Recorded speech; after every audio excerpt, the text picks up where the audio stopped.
Heyo everybody, Zack here with RevZilla, and welcome to another episode of Daily Rider. On today's show, we have Aprilia's Tuareg 660.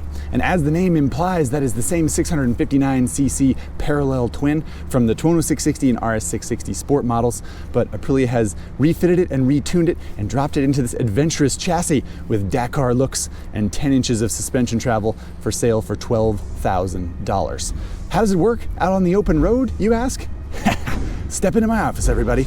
Let's ride!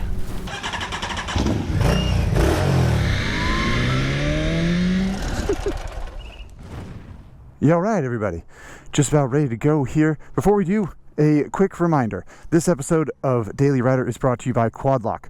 Quadlock makes a variety of cases, mounts, and chargers for every vehicle we cover here on Daily Rider and many, many more. And more importantly, Quadlock supports Daily Rider, which means for every Quadlock product you purchase on RevZilla.com, I will cancel my blinker one extra time. Or so. I probably don't need help with that, do I?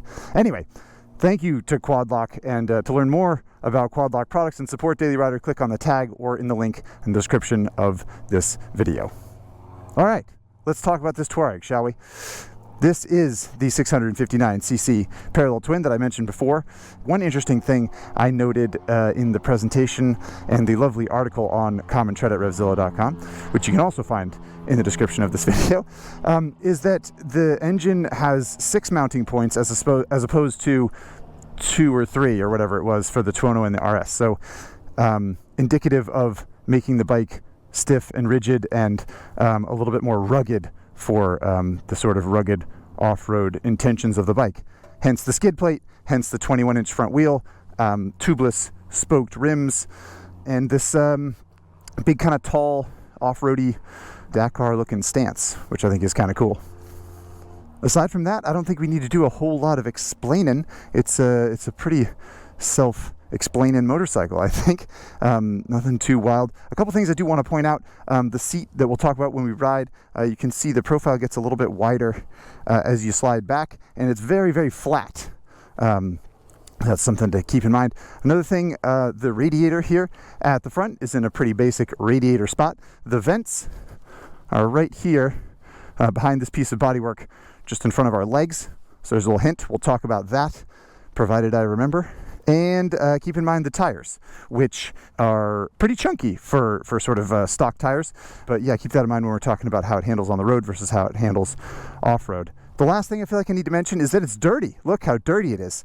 And that's because I rode it at RevZilla's Get On Adventure Fest in the Mojave Desert of California. I rode it a whole bunch off-road. I rode it on-road. So this is a pretty comprehensive test I was able to have of this bike, luckily. And hopefully I won't let you down with the information that I deliver. So let's fire it up, shall we?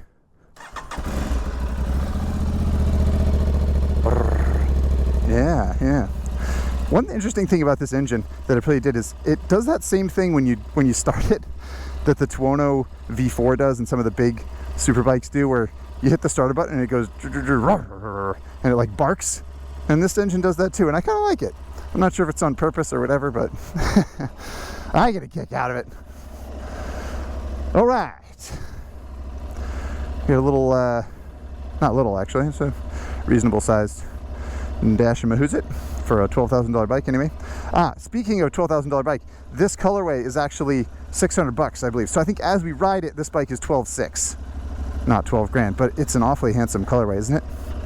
Anyway, let's put it in the explore mode. We're going to start with that. And now let's go explore the capabilities of the Tuareg 660, shall we? All right, let's talk about specs. It holds 4.75 gallons of gas, which is pretty good for any motorcycle, really, but especially sort of a mid-size one. It makes sense, right? It's sort of made for travel and that type of thing. The seat height is 33.85 inches, if memory serves. 33.8.9, something like that. Fairly tall seat on paper. Doesn't feel too bad in person, but it is it's not a low motorcycle. You know, 10 inches of ground clearance, 10 inches of suspension travel, so it's gonna be up a little bit, right? That's understandable, I think. Oh, the dash changes, I actually didn't even know that. I guess I haven't ridden it at night. Anyway, total weight of the Tuareg 660 on the Daily Rider scales, 456 pounds, with a full tank of gasoline, which isn't too bad for this size of bike, and it feels pretty light, I think. I don't think it's I don't know, like I said, it is tall, and it does have a fairly significant lean on the kickstand, so for shorter riders it's not particularly welcoming, even though the weight is not excessive. Oh, last bit of specs, horsepowers. So 80 horsepower is claimed, and some amount of torque that I'm forgetting, 60 something. Specs are in the description of the video, as always, along with metric figures for all of these numbers that I'm giving you. And the 80 horsepower number might be surprising for those of you intimately familiar with the Tuono 660 and RS 660 platform, because that bike claims 100 horsepower and it's essentially the same engine. So that is worth noting, certainly, and worth pointing out in Aprilia's defense that the retune that was done for this bike does include more power and more torque everywhere below 7,500 RPM when compared to the sport version of the engine. So yeah, you give up 20 peak horsepower, and that seems like kind of a lot, because it is a lot. It's 20%, but it does feel gruntier down low than those bikes, and just sort of more linear and smoother, in my opinion, across the rev range, which overall is a positive thing and suits the character of the bike for sure. Okay, so before we even get on the highway, you better believe I got something to say about gearing, because you'll notice that I'm going 45 miles an hour right now, basically, and I'm in 6th gear already. And I think the engine actually works pretty well at this RPM, 3,000, 4,000 RPM, as we'll turn on my blinker and I'll merge out onto the freeway into the fast lane here. As you can see, the roll-on power is quite good. That wasn't even wide open, and we're already going 75.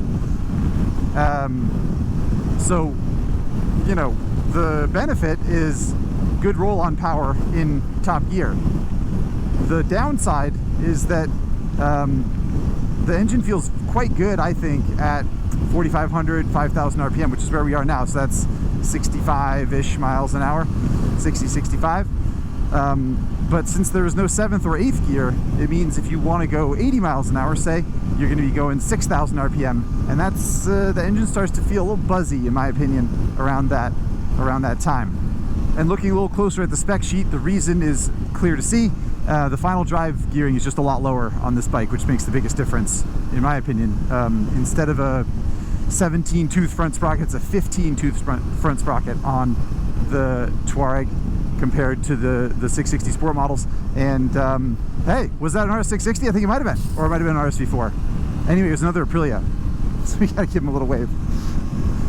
The point is, the gearing is a lot shorter on this bike, and for those of you who know Daily Rider and how I tend to lean with gearing, you'll know that it's no surprise that I would gear this bike up a little bit, despite it being you know, a little bit more of an off-road oriented model. Well, I ended up jumping right into talking about the engine and the other bikes and the gearing, and I didn't even talk about what it feels like to sit on, which normally I've done by now.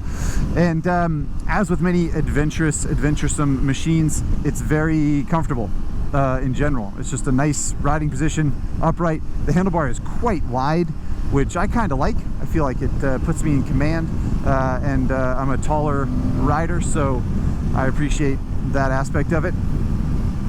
That seat I was pointing out earlier, which is kind of flat, is nice on the highway because you can scoot back a little bit if you want, or you can scoot forward if you want, and it's a little bit narrower at the front, a little bit wider at the back. Unfortunately, even though it's a little bit cushier and more comfortable if you slide back, I found even on the highway, because the wind protection is pretty good on this bike, I found myself sort of sliding forward because of the slope of the seat. So there's some more cushion if you slide back, but it's a little bit harder to access and doesn't feel as natural to me as it does to sit kind of in the notch at the front of the seat, which is narrower and a little bit less comfortable.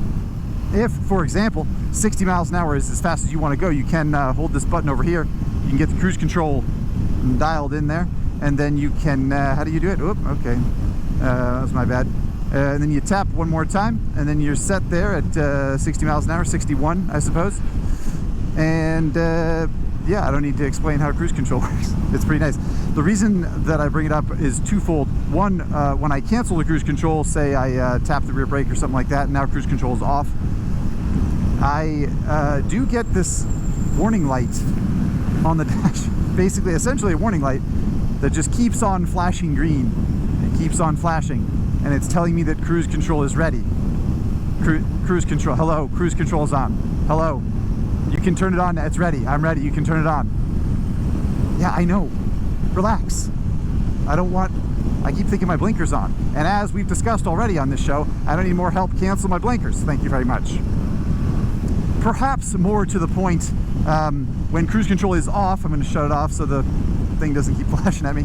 You can see this is the traction control level now, is ATC1, and if I flick this knob down here, I hope my finger on it, I'm not looking at it, but if I push up on it, you can see I can adjust traction control on the fly with the cruise control majigger, which is sort of an Aprilia thing that the company's done for a while, to use those controls to adjust electronics when it's not adjusting cruise, and I think it's kind of a nifty feature. I like that.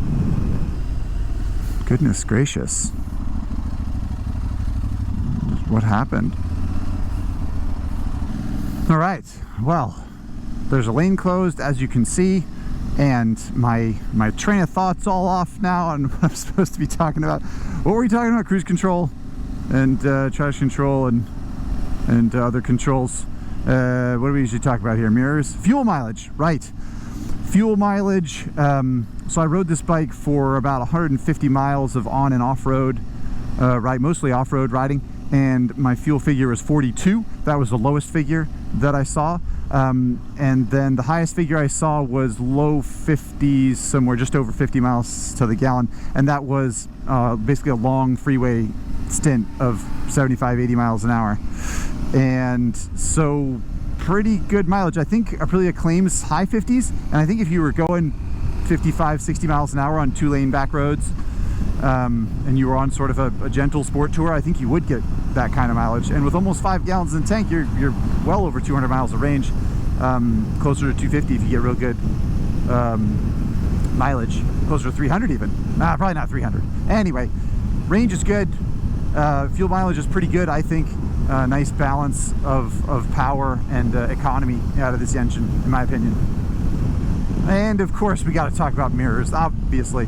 You know how I always say, like, mirrors should just be a little bit dorkier. They should just, like, stick way out if that's what's necessary. Well, that's what the Tuareg mirrors do. They stick way out past the end of the handlebar, and that means that they're very good. I can see lots of stuff behind me, despite the glass not being especially large.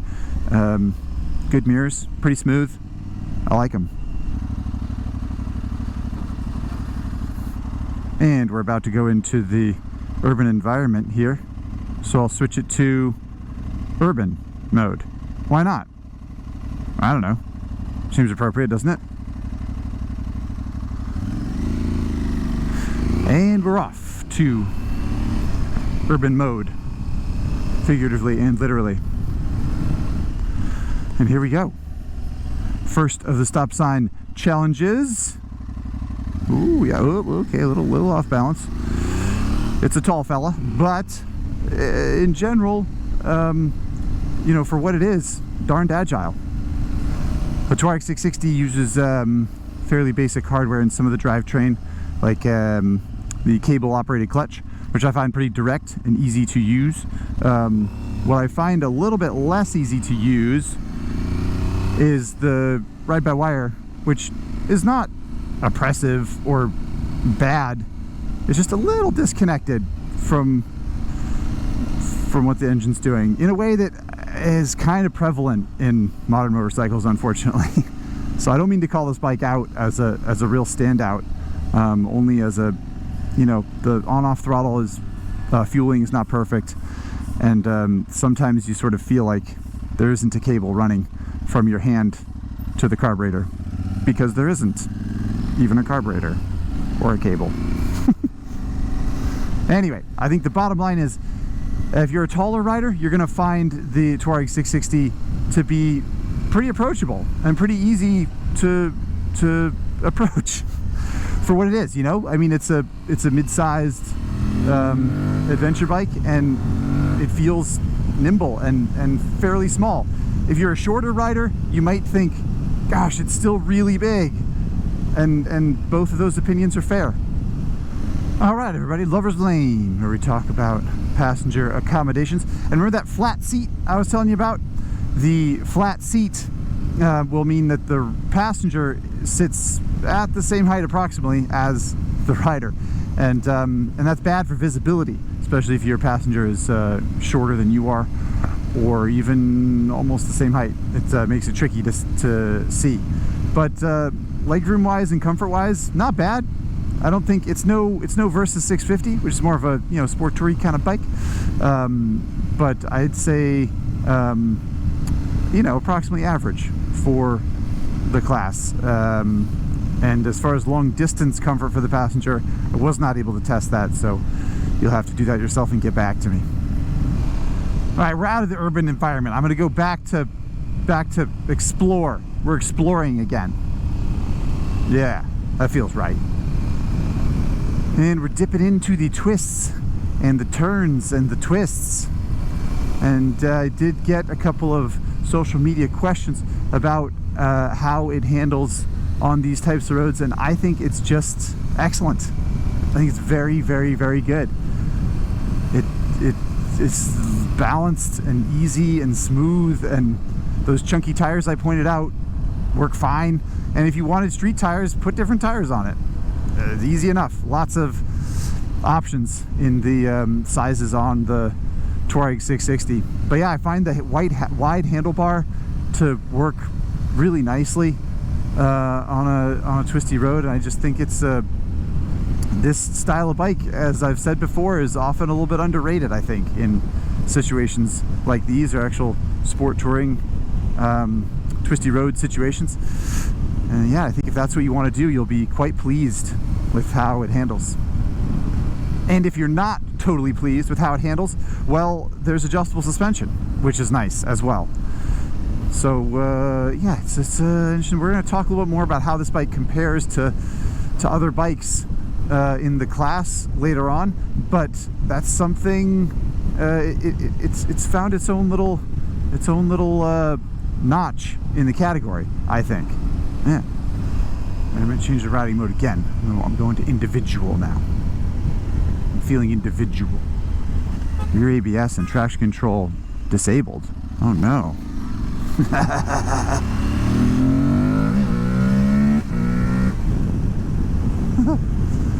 Occasionally we hit our little root jump here. Seems like a good bike for it. Alley-oop. Sweet. The Tuareg 660 eats that stuff alive. Eats it for breakfast. Breakfast, lunch, and dinner maybe. It feels quite good over that kind of stuff, and that's one thing I learned riding it off-road all day. I mean, I was blasted along pretty fast at some points and over these big undulations and whoops in the desert and jumps, and it tolerates it really well. The suspension is in a much nicer state of tune than say Tenere 700 from Yamaha. It's a noticeable step up in my opinion. And we'll talk more about the T7 later, as you can imagine. But for now, stuck at a red light, and I don't think it's our turn. Whose turn is it? Eeny, meeny, miny, mo, your turn. All right, so we can talk about the dash of Mahuzit, which is pretty simple, as you can see. Lots of good information up front here. You know, clock,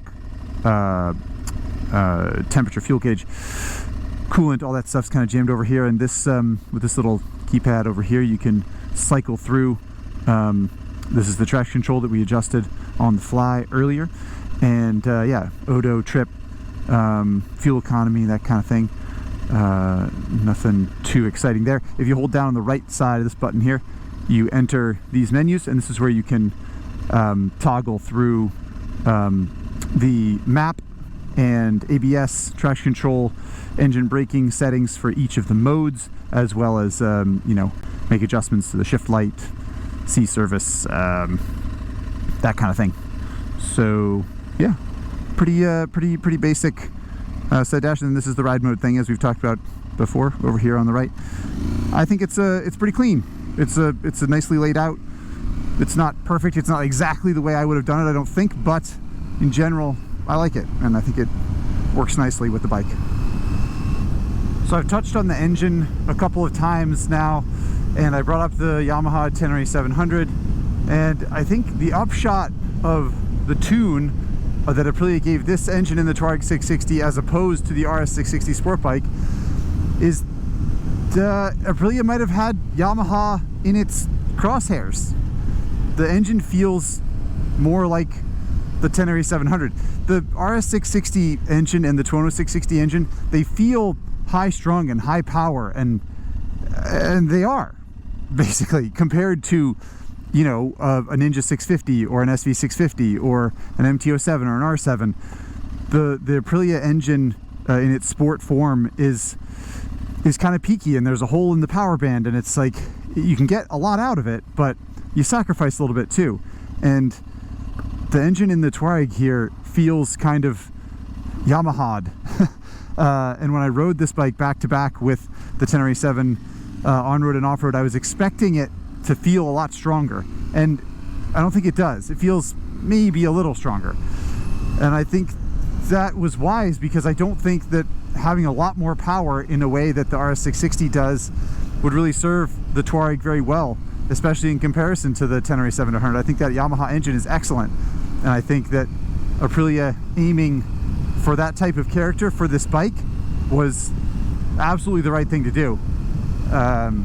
And it's smooth and linear and grunty and willing, and I won't say it's better, but I would be curious to ride this engine in the Tuono 660 just to see. All right, red light, which means we can talk about brakes. Jump on these binders. Good strong brakes. Oh, you see the four-way flashers going off? Kind of an Aprilia thing. You jam on the brakes, and the four ways go off to warn riders and drivers behind you that you're slowing down. Kind of a nice safety feature. And this bike does it even though it doesn't have an inertial measurement unit. So I actually don't know how it does it without an IMU, come to think of it. I guess more research is needed on my part, but anyway, nice feature, I think, and good brakes. Big Brembo equipment, 300mm rotors, I think, yeah, stout brakes, very Italian brakes in general. Feels warm. Feels warm. 76? Feels warmer than that to me. Could be because, actually, good segue, Zach. Could be because that's where the radiator breathes, right on your legs. Makes my hamstrings a little bit warm. The heat coming off the bike is not a reason not to buy the bike, but it's noticeable and notable. And I've often said that bikes with 100 horsepower or less shouldn't really throw off a lot of heat, and I kind of stand by that.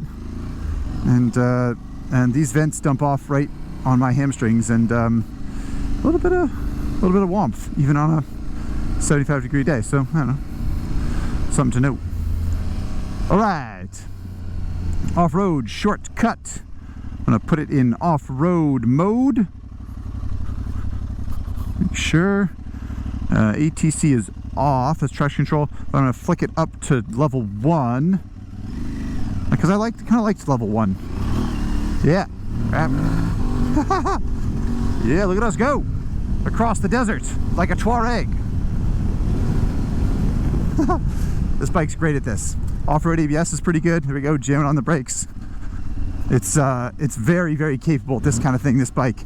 It feels planted and good in the sand. Come up to a log across the trail, it'll pop right over it. It's a very capable, fun bike. Jump it off stuff.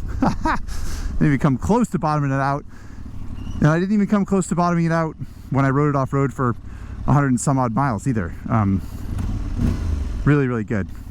Really, really good bike. One of my favorite mid-size ADVs, or really any kind of street bike to ride off-road. I thought it was excellent. Too bad we didn't get to do more of it. But it's time to do a wheelie. Yeah. Look at us go. Do wheelies all day if you like. All right, we got rear ABS off in off-road mode. We can back it in. Yeah. Torturing those tires. Yep. Pretty fun bike. We're going to line it up by this red G-Stang here along the line. We're going full lock to the left, full lock feet up, full lock feet up. Oh yeah, way less than 2 parking spaces. Look at that, that's a nice tight circle. Pretty good, pretty good. But that's the end of our ride. Tuareg 660. I am impressed and I had fun, and I hope you all had fun too. Oh jeez. Okay, here we go. You got it, Zack. It looks good dirty too, doesn't it? I don't know. I like it. Okay, take a quick listen. 270 parallel twin crank there. Nice rumbly thump. I think it sounds nice. I think it's a nice bike. Cooling fans on. Yeah, it runs a little hot. It's a little hot-blooded. Okie dokie. Instagram questions from all of you, the lovely Daily Rider community out there on the internet.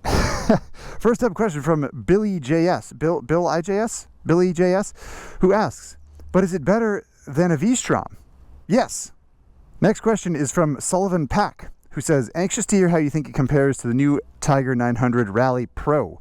So I rode the Tuareg 660 around at RevZilla's Get On Adventure Fest, as I mentioned, with a bunch of my colleagues who were on different bikes, and I rode a Tenere 700, which was there. I rode a Tiger 900 Rally Pro. I rode a KTM 790R, R1250 GS.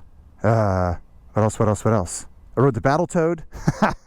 You can find those pictures on the internet somewhere, I'm sure. The point is, I rode a lot of other different bikes, and I could compare them directly to the Tuareg, which is nice. As it compares to the Tiger 900 Rally Pro, it is a lot smaller, tidier.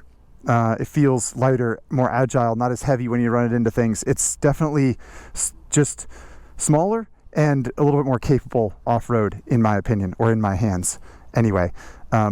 And it makes sense, right? Because the Tiger 900 Rally Pro is quite a bit more expensive. And it has some other luxury features that this bike does not have. Heated grips, for one. Next question is from Taylor Ruckner, who asks, is it essentially just an Italian Tenere 700? If so, why spend more? Well, hopefully we've covered this at this point. Yeah, it basically is an Italian Tenere 700. And with the Italian Tenere 700, you get adjustable suspension that is calibrated better, in my opinion. You get cruise control, you get a TFT dash, you get some stuff, which I think is valuable. And if you got a T7 because you like that it's simple and you like the way that it looks, I respect that. It's a good bike. I like it a lot. If you got this because you wanted some of the features that it has, I don't think that that's wrong either. And they're both in some ways aiming for the same thing, just with a slightly different take on it, and they're both good, in my opinion. Next question is from Spencer Paul, who asks, how does it compete with the other lightweight ADV bikes when it comes to electronic safety features? Quite well, I think. This is an interesting bike to me because I feel like it represents where the ADV category is headed in some ways, because it's lighter and smaller and less powerful than the big flagship bikes, but it's starting to have all the things that those bikes have, like cruise control, like TFT dash, fully adjustable suspension, stuff like that.